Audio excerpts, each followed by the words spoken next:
નમસ્કાર. આપણે જેની આતુરતાથી રાહ જોઈ રહ્યા હતા તે એટલે કે નવરાત્રિનો તહેવાર બસ આવી જ ગયો.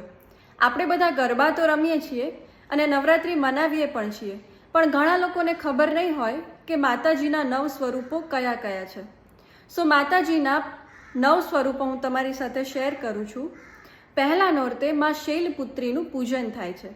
દક્ષ યજ્ઞમાં વિધ્વંસ થયા પછી માં સતીએ પર્વતરાજ હિમાલયને ત્યાં શૈલપુત્રી સ્વરૂપે જન્મ ધારણ કર્યો. શૈલ એટલે કે પહાડ અને પુત્રી એટલે કે દીકરી.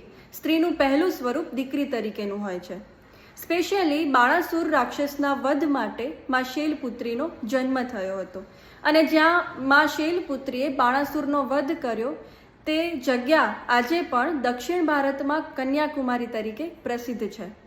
ધન, રોજગાર અને સ્વાસ્થ્યના સુખ માટે માં શૈલપુત્રીનું પૂજન થાય છે અને માં શૈલપુત્રીના પૂજનમાં વંદે વાંછિત લાભાય ચંદ્રાય કૃતિસેત ખરામ વૃષારૂઢા શૂલમધરામ શૈલપુત્રીમ યશસ્વિની આ શ્લોકનું પઠન થાય છે.